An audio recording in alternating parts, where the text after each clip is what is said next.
how way, ay, ay, ay, ay. How we up, ay, ay, ay, ay, ay, ay, ay, ay. How way, ay, ay, ay, ay, how way, ay, ay, ay, ay. Hi everyone, welcome to the bridge. I'm your host, Kira Young, and you've reached me on Revolution Radio at freedomslips.com at the same time that my son happens to be wanting something in the back seat of the car. Yep, we are coming to you live from the Yukon. Why? Because we live on the other side of the digital divide. So, we're not the living room radio people. We are the take it anywhere radio people. And we have a really exciting show for you tonight. It will go nothing like it's planned, as usual. My first hour guest, Aaron Murphy, is MIA, because that's what people do to people in radio. Boom, boom. In other news, I certainly have good friends, so we're still going to have a great show. Anna Kruger's up for second hour, and we're going to bring in Zephyr for the first hour. And then we also have a guest for you. He is one of the people who cornered Kyle Thompson, I think his name was, the DAPL guy who was hired to basically get a bunch of people killed. He was bringing a automatic weapon into the camp and driving in an erratic manner, and he was surrounded by some very brave unarmed people who kept the camp safe, and they handed him off to the police, and the police did nothing. And now they're actually charging the people who saved the day instead, because that's how they operate in Morton County. So we're going to bring you one of Morton County, North Dakota's very own most wanted for being a good guy. And that'll be in the last part of the show. Things that are going on right now. Well, as you know, I've got two really great sponsors. Health Max, CBD oil products. They are fantastic. I use their products myself. Nobody gets enough CBD. Everybody lost their minds because the DEA categorized CBD as a Schedule 1. First off, this is insanity on top of insanity, because marijuana itself shouldn't be a Schedule 1 drug. That's ridiculous. But CBD doesn't even have, it's not even made out of marijuana. It's made out of hemp. And the CBD products that you buy from Health Max are completely legal, so you don't have to worry about it. Majiki is going to put something in the chat, and I will put the links up on the Bridge with Kira page, and you'll be able to judge for yourself. Health Max CBD products are legal in all 50 states. Is basically the end of the story there. My other sponsor is Done Right Buffalo Wing Sauce. Good stuff. The best gourmet buffalo sauce you ever want to try. Now available everywhere in Canada from the very best stores. Looks like I've lost connection, but it looks like I'm back. Yeah, weird internet stuff going on today. Perhaps Mercury is in retrograde again, but who knows? Who really knows? What else is going on? Well, the Sacred Fire in Oceti Sakowin was put out. So what does that mean? Things are changing. But let's find out from some frontliners. See if we can't get Zeph in here to tell you what's going on. Hello. Hi, Zephyr. Welcome to the bridge. Welcome back. It's good to hear your voice. Thank you so much for having me. I have missed you and all your listeners. How are you doing? Well, we're a little sad that we were stood up, but at the same time, we're happy to be talking to you the day after your birthday. Woo! Yeah. Happy day after Especially birthday. when you're older. Yeah, I say it's my birthday month because, I need all the celebration after this year. It's a good year. Sure. What a hard year. You guys just packed up a whole camp. Almost the whole camp. Because in Cabo it's a home camp. In fact, being unloaded as we speak, and most of Winyan Camp, my own personal lodge is still out there with my belongings, which I have to go and try to get up out the frozen ground this week. Wow. But even though we're not at Oceti Sakowin, we are still in active resistance.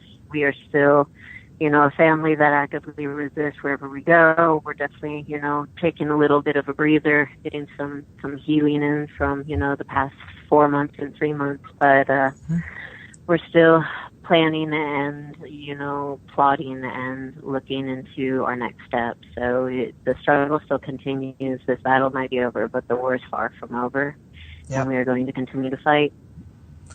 Yep, there's a lot of takeaways from this, and a lot of victories that are very important, and should be celebrated.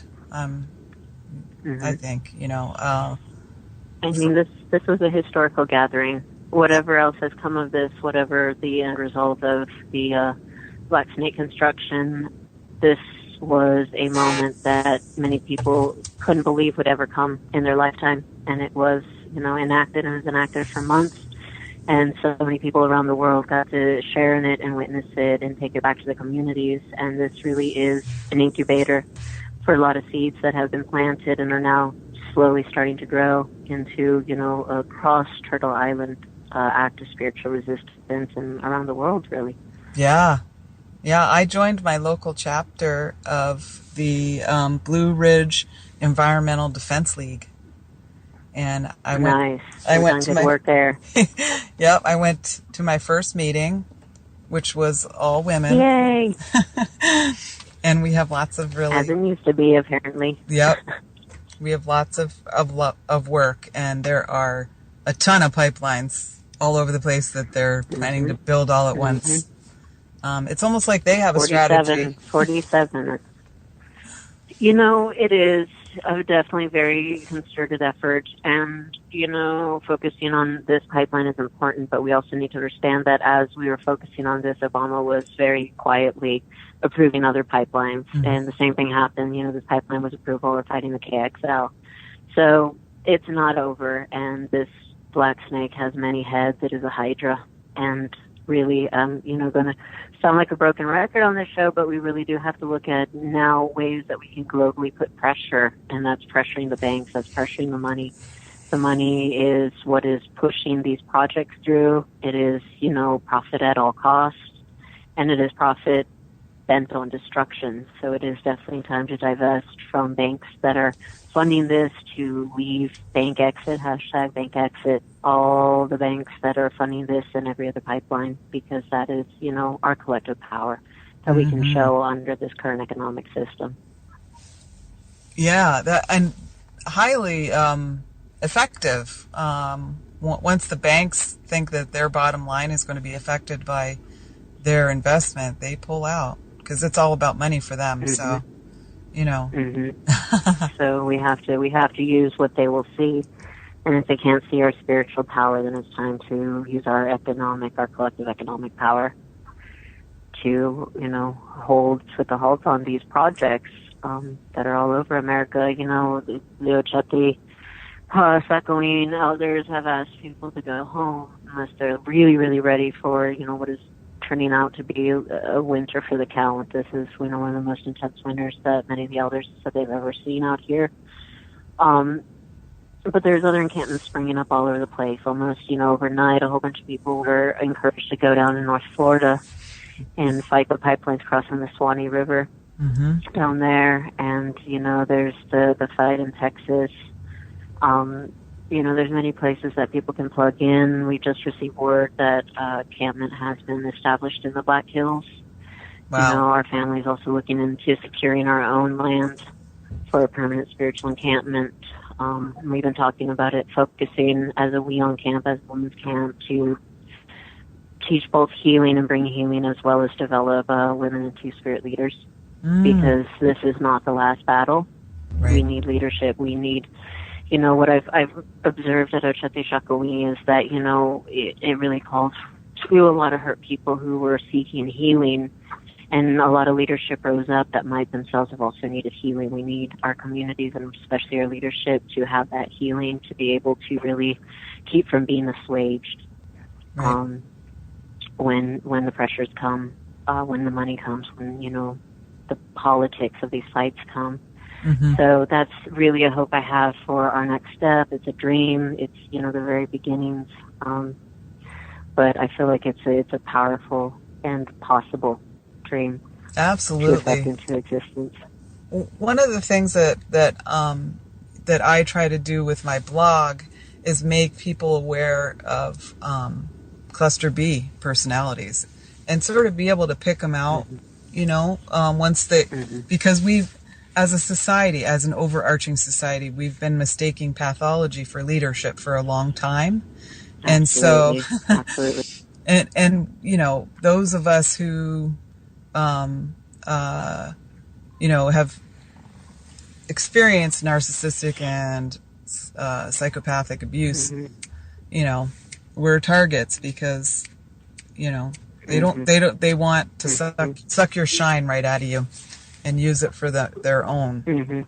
But what I'd like to see is our ability to see that inside our own communities a little better than just the outsiders that have made things so terrible for us, like Morton County. I mean, that's just real obvious, but we have we have predators inside as well that need to be handled in a traditional way, which would mean banished forever. The restorative justice model is something that many communities are reaching for, because we see that the current, penal system is not working. And, I do feel that if we are going to liberate ourselves, if we're going to have an indigenous liberation, we cannot hold on to those isms and those same structures of oppression any longer that have been used to keep us suppressed and oppressed.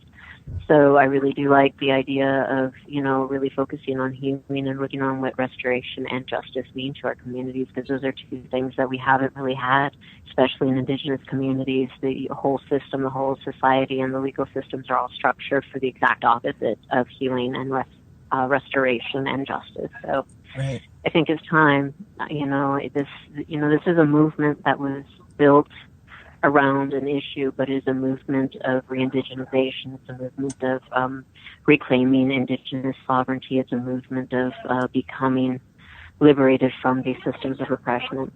So I'm really, truly excited about what the future holds, and just to keep the momentum going in this movement, because this movement cannot be stopped. I truly believe that, all these movements are building on each other, from I don't know more in that 4-year, 5-year push to, Oceti Sakowin and the Black Snake Killers encampment to, whatever these next steps are. It's only growing in strength. It's growing in community. It's growing in collective power, and it's growing in diversity. And that we're seeing, people from all over the world now really waking up and wanting to join in dreaming a better world into existence. Yep. More people want it than don't, that's for sure. So we should be able to manifest it together. And I really support these camps that want to reintroduce an old way of governing ourselves, because I have compassion for leaders like Dave Archambault, who they're stuck in the model of being the tribal chairman, which is, very limited in what they, it seems like a very powerful position, but they're actually extremely limited in what they can do, because everything done in Indian country requires the permission of the United States government. So that's why we've been calling this like a paper sovereignty the whole time. And it's true. I mean, we need to understand that everything that happens within these indigenous governments are still under the control and veto power of the Department of Interior, not even a higher up department, but we're still under the same department that controls the trees and the water. We're still considered a resource and not a people. This still isn't government to government consultation in action. This is still subjugation in action, and we get to play at governing.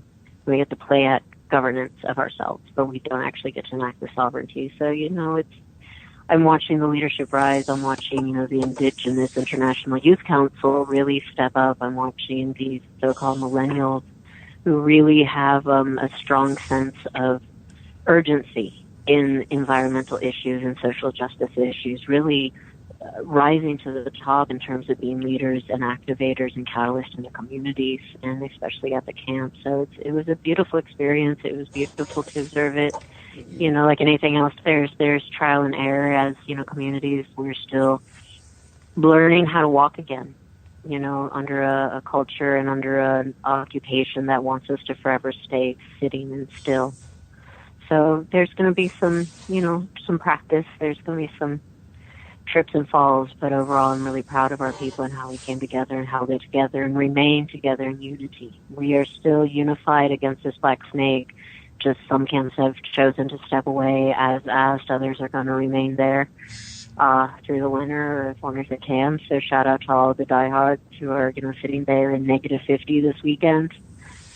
Much prayer and love and mad respect for them, because it's an unimaginable cold. When we moved our camp, it was about -9 towards nightfall when we were done.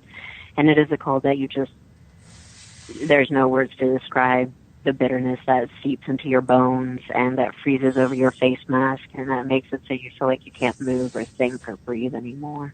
Yep. Yeah, I can't imagine. We're just coming out of a really cold spurt, and it hurt. I mean, it physically hurt to be that cold, and it wasn't even close to what you guys are facing there. The kind of bitter, bone chilling, never get warm again cold. It's a deadly cold. It's a deadly cold out there, and that was, definitely in part one of the things we talked about as to whether we stay or go. And, our camp has been front lines, and we've really held it down. But I also honor that our camp is mostly comprised of folks who are otherly or alternatively abled and are dealing with different chronic issues. And it's dangerous. We as a camp are recognizing it's dangerous to be out there, and we are deciding that it's better to live to fight another day than to lose ourselves to negative 50 degrees.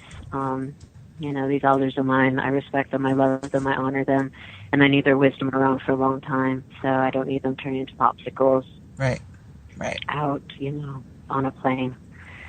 So it was a tough decision. It was definitely one that we wrestled with for a while, but I feel it's a good one. And I feel like it gives us time to regroup. It gives us time to get ready for our next steps. We're going to have to start fundraising. We're trying to secure the land. Cheyenne River has been in talks about also possible potential spots they already own that we can start an encampment. Other camps are already starting. So there's options, but it's definitely good to kind of consider all options and start thinking where we can go. And so that's the time to do that now in the winter. I'm looking forward to going down to SoCal and doing a few speaking engagements about Oceti and about the next steps. So, if any of your listeners, want to have me come and talk some talk and tell some stories, I look forward to sharing the message with anyone who's willing and available. Oh, that's wonderful. That's wonderful. I'm preparing a proposal right now for the Quakers. They've already done some work for Standing Rock, and would like to do some more. So I'm going to definitely make whatever inroads I can in the DC area for folks who want to keep this ball rolling, and keep the momentum going. Keep the awareness going, that kind of thing. It's time to rest up. But you can't really go on an action when it's 50 below zero. I mean, it's just, you can't. It's difficult. I mean, it's a survival mode. Right now resistance is really truly existence. And so this is definitely a good, pausing point.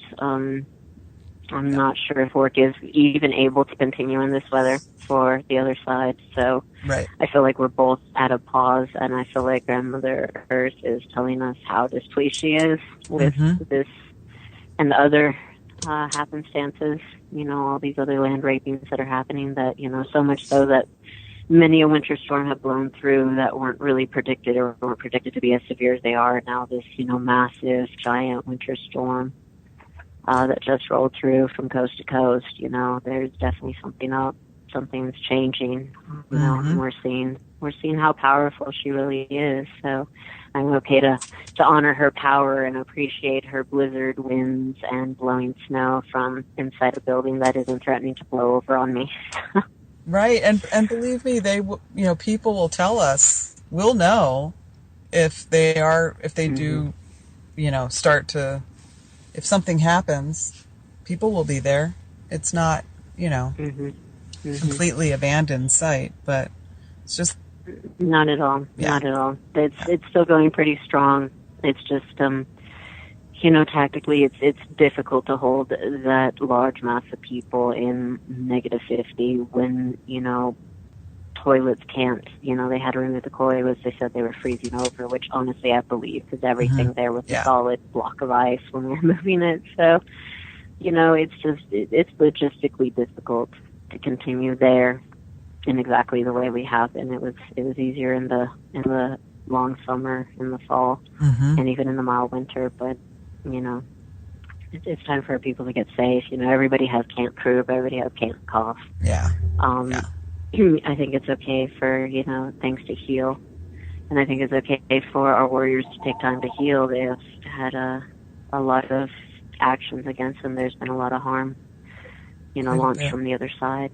So I think, we need to go ahead and allow ourselves time to recover and recoup before we go back out there, because, we all know there's always going to be another battle. There's always going to be another front line. Warriors are always going to be needed. So we have to think in terms of sustainability for a long haul and not just for the immediate short term. Mm-hmm. And I have to wonder, on the other side of things, clearly Morton County lost the PR battle by being Nazis. Overtly just, whatever law they felt like breaking, whatever human right they wanted to violate, it got violated. Right. And it didn't go over well with the public. And it's still going. It's still happening, Kira. Last I heard, they were the public defenders are really fighting against any of us being allowed public defenders. They want all water protectors to have to pay for their public defenders on the basis that we were supposedly openly breaking the law, and thus on that count alone, we're not supposed to have our constitutionally guaranteed right to representation and to timely jurisprudence. Yeah, and so, that doesn't even there's a lot happening still. That doesn't even logically make sense, or legally or in any other way make sense, because you could use that argument for anyone. Well, they broke the law on purpose, so they don't. Their constitutional right is denied. You could. Right. It's like, really? This guy went to law school? Exactly. Like, really? Just making it up as we go along here.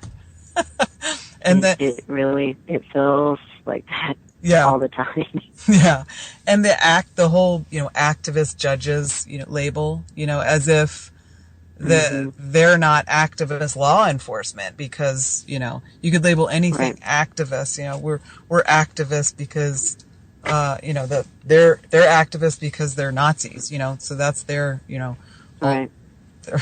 their activism is the far right. And judges are the one actively changing laws, and they're actively reinterpreting the law. Mm-hmm. But they get safe doing whatever they want to do. We've seen, what's going to happen when some really far out on the fringes judges, have that power. And yet those of us who are merely trying to defend the sacred, to defend the necessary, like clean air and potable water, are instantly, considered up to and including terrorists. It's just, I don't get it. I truly don't understand. It doesn't make sense because, okay, I simply want a clean environment and for it to be safe for life. And I'm labeled a terrorist. You steamroll over all life, killing everything in your path for profit, but you're not the terrorist? Like, Exactly. Exactly. It takes a lot of brainwashing for people to actually swallow that. But I mean, the disconnection is real. And once again, you know, going back to a long conversation we had on one of your first shows, the disconnection from the medicine wheel, that interconnected understanding that we are all tied together and that we are all deeply dependent on each other has made it so easy for this amputation away from what matters and for everything to just be utterly askewed from what should seem, you know, a pretty basic natural law. We need certain things. We can't eat money. We can't drink money. We can't really stay warm from money. But money is the highest value that we're willing to attain, and we're willing to get rid of our water and our food and our ability to survive just for that profit margin. Yep. Not acceptable. Not one bit. So while you've been in camp, people have, you know, really wanted to know what's going on there. People who haven't been able to get there themselves, and so these demands are made of you beyond the demands of being in camp. In social media, that can sometimes really be overwhelming when your basic needs take all day long in camp. And you have, you know, so there's people who've been listening to the show and, you know, maybe tried to connect more online or, you know, on Facebook or something. Just kind of know that the demands of people that are in camp are just really far more than you can imagine unless you go there yourself. It is a 24/7 full contact sport, staying alive and surviving, let alone being ready for, you know, anything that Morton County decides to toss on you. It's interesting. It was sub-zero, and the helicopters were still flying overhead.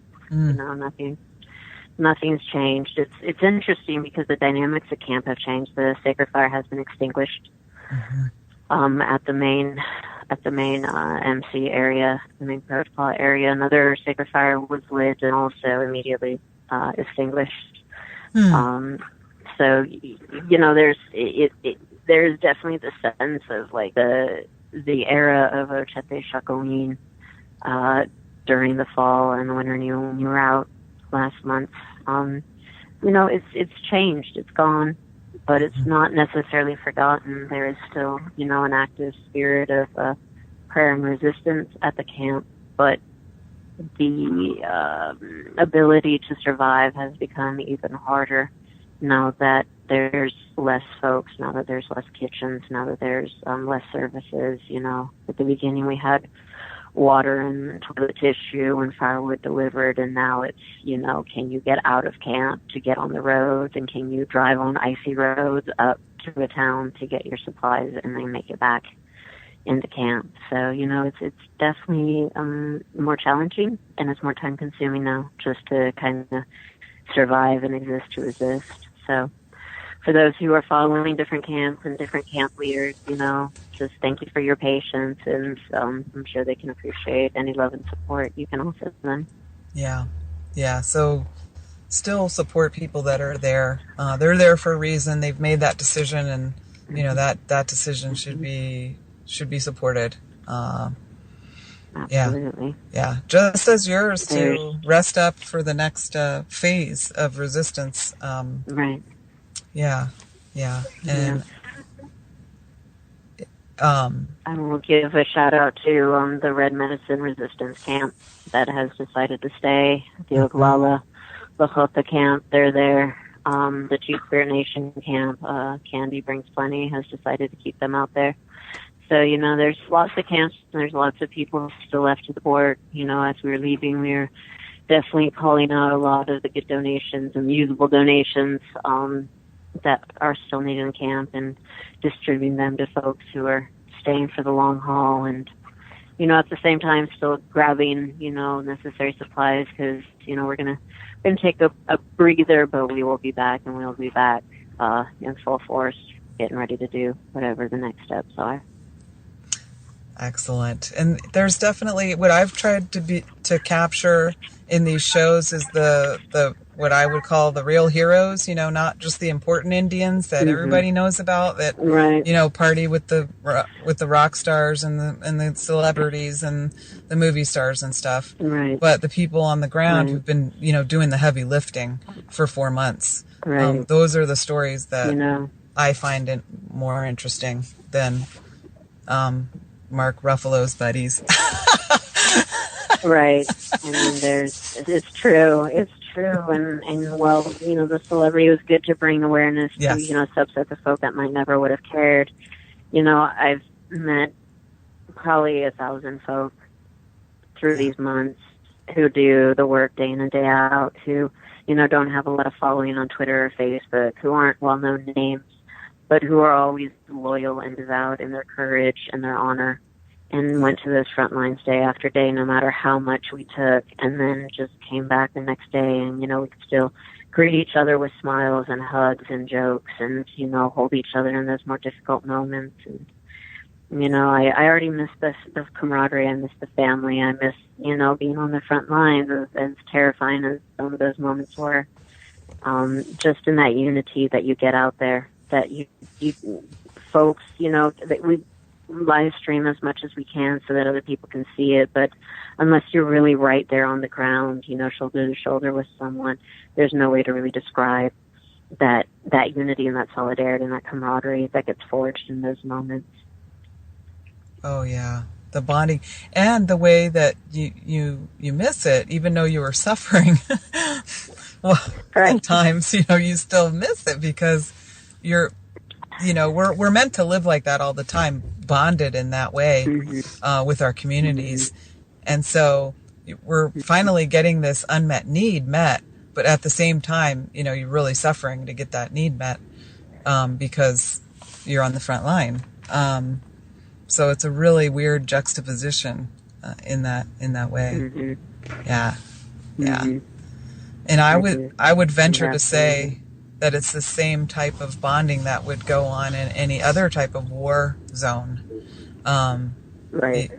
Be it Afghanistan or whatever, right. It's, active engagement in conflict. And it's, there was points in the last 3 months that, we were physically harmed. And so that's a bonding, that folks got, with the medics or, those of us who were working, medical transport, or, I saw that bond grow with the medics and the healers in camp that were keeping us upright, and with the cooks and the dishwashers in the cook shack. Your whatever your role was, that was your effort, and that was your front line digging in.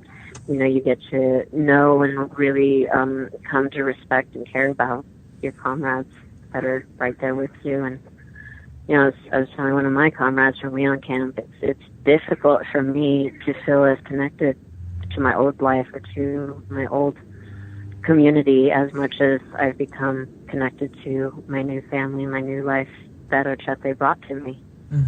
Because, we shared so much, and it was so intense. And, as much as I try to explain it to others on the outside, I don't think I will ever be so glib as to be able to fully bring that experience, to life in a dimensional way.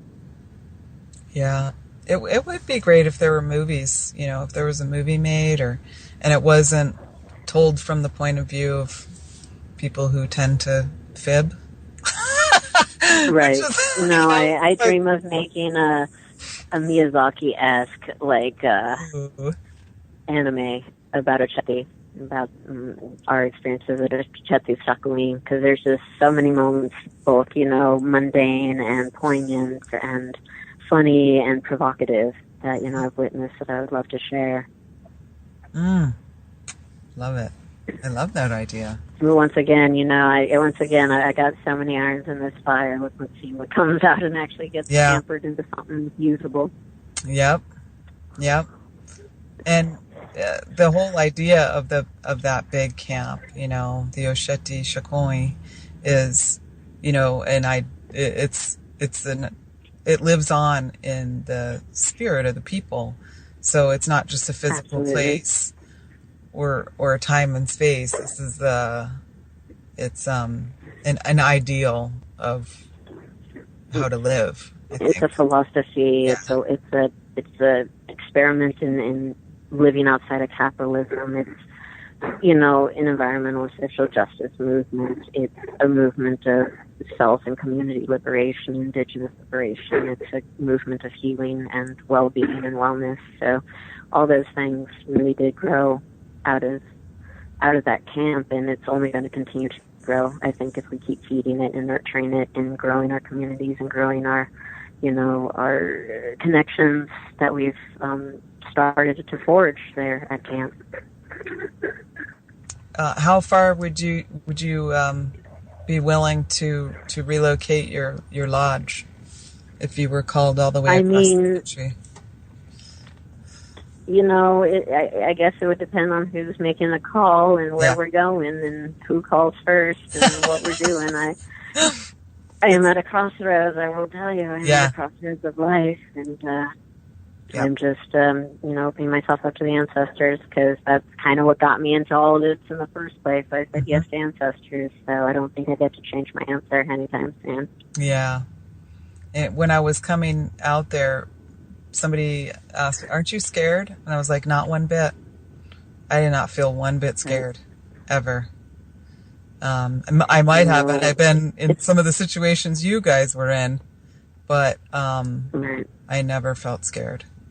I always felt protected. And in those moments, even, when the water cannons were going off and the tear canisters were all around us, there's this odd kind of Zen thing, I think, that happens for a lot of us when we just are fully closed in the knowledge that our ancestors are watching out for us. And while you can feel fear, it's interesting how you can feel fear and still feel perfectly okay with the fear and with the uncertainty and still move forward. Yeah, and I think that's what, I heard Tashina talking about that in one of her live videos, is that you turn it into courage. You take your fear and then you turn it into courage. It's step forward. Yep. I would get to a lot of actions and feel like my legs are made of jello, and then somehow still slide myself out the car and step forward. It's an interesting reaction that happens, and I'm proud of my comrades. I'm proud of, and grateful to all the folks who made it out to camp, who came and visited Kekalalusahan Camp and Winyan Camp, and also to all the supporters. Just thank you so much to all your listeners, to all the strangers whose names I got to see on packages from the Winyan Camp, for all the words and notes of encouragement. Just truly thank you. Thank you to each and every one of you. We couldn't have made it this far without you all. Pretty amazing how generous people are, really. Amazing. And you guys deserve the support for what you were doing. I got a message. First of all, Majikia says happy birthday. He thank you. And then somebody was still my birthday weekend hasn't missed nothing. That's right. It's still going on. The celebration continues. It will continue. Mm-hmm. And also somebody we didn't die today. Somebody was trying to bombard the server and stop this show from going. So I guess maybe we got some attention, if they don't want our voices to get out there. But I always say if I got haters, I'm doing something right. That's right. That is right. So I would say that be proud. That is a proud accomplishment that you have gotten the word out so much that somebody does not. They are actively trying to keep us from talking about it and from getting people to see and hear this message. Yeah. But keep it up, folks. It's always hard to put these shows together. It has been because, the communication issues at camp, which have gone through some major changes, but also it's just a constant struggle. We had pointed out in one of the previous shows about they actually pretty much proved what Morton County was doing in terms of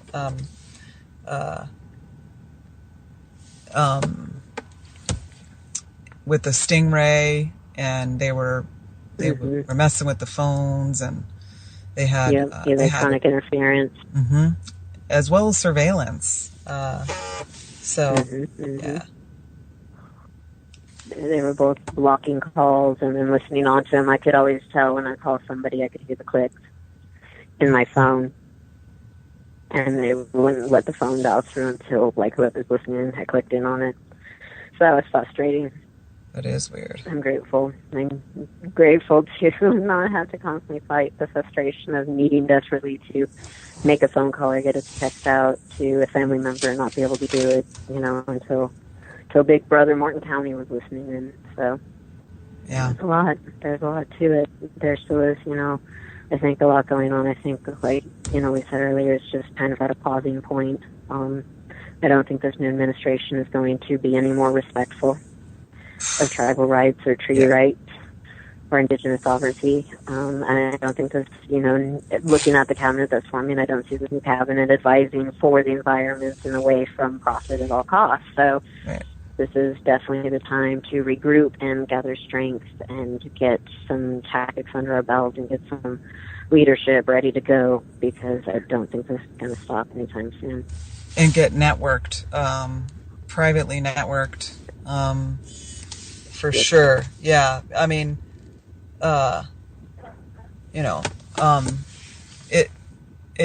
it's a nightmare to see who is getting appointed. Trump's just handing everything over to the oil industry on a silver platter, saying, here, dig in.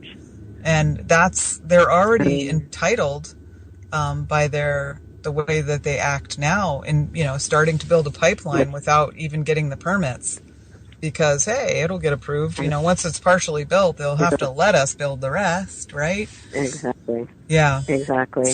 So that entitlement ain't gonna slow down. 70 people appointed to the cabinet are holding about a third of the wealth here in the United States. That's a lot of economic privilege to make anything happen. Yeah. But again, as you pointed out earlier, our collective economic power is still stronger, and we have more bodies. So, there's more of us than there is of them. But we have a lot to contend with. We have, a mainstream media that insists that we don't exist. And does not report on what we do. And then we have lots of gatekeeping and weirdness that goes on in alternative realms. So it's up to everybody to fact check your stuff and, common sense. If it sounds totally like impossible or, come on, let's use some common sense, folks. And in terms of the whole fake news, we need a little bit of critical analysis. Yeah, we do. Fake news is pretty obvious when it's presented to you. So I think people who believe fake news, they believe it because they want to. They suspend reach resistance, and I think it's important for people to really dig. And the truth is there. We have now, a decentralized source of information and media sharing, and I definitely encourage people, if they're truly interested about these things, to keep digging. It might be easy to hit the banner or the clickbait, but keep digging and you'll find out anything really that you want to, with a little bit of effort. And it takes work, though, and it takes work in our current system and our current mainstream media to really find what the truth is, and to really see and connect all these dots to understand really what's going on and what we're facing and what we're actively resisting against. Yep. And the the whole sovereignty issue, the treaty issues, that takes a lot of digging and a lot of research to really figure that out. But in a nutshell, when natives were round up, put on reservations, couldn't leave because they would be killed if they left. The whole way of life changed from hunting, gathering, to survival mode. And that changed everything. So that alone, plus land was parceled out to individuals who then had children, and they had children. So everything got fractionated. And then the government said, well, we'll just have to keep that in trust for you, which means it's not really yours. Just like your house isn't really yours if you have a mortgage on it. Right. Your land isn't, but at least you have equity. Whereas land that's in trust with the government, you don't have any equity in that land. Right. You can't use it in any way to develop yourself economically, or even grow your own food. You can't do anything with it. So that's just a small portion of how the government keeps Indian country in poverty.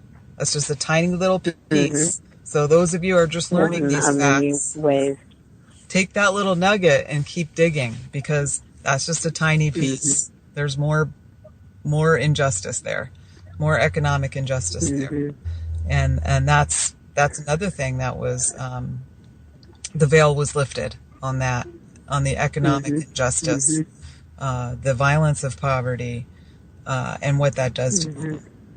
So. And the absolute social construction of this poverty that we see across indigenous communities and the global south. This is all actively orchestrated and maintained. And that veil was also lifted. It was not just in seeing the disparity, but in understanding the active organization of it. Right. And the keeping it in place, as you say, not just a happenstance. But we've been actively keeping it in place. That's what's been going on for sure, for absolute sure. So.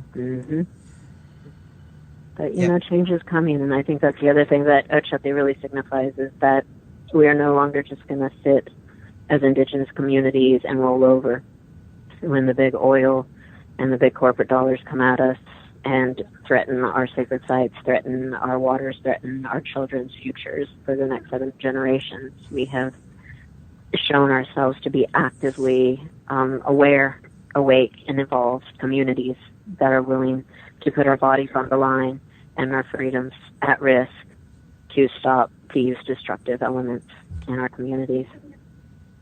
And we couldn't be more proud of this new breed of warrior, this new brand of warrior, this new iteration of warrior. It's beautiful. It's a beautiful evolution. And I thank you so much for your service and for coming on to the show and sharing your story and your thoughts about everything. It's been a real pleasure for me and for the audience. We're just about to go to break. We're going to keep the same phone, but can you put it on mute so it doesn't come through during the music and stuff? Can do. All righty. Thanks so much, Zephyr. Thank you so much. It's been an honor and a privilege to speak with you. Have a wonderful day. You too, Mom.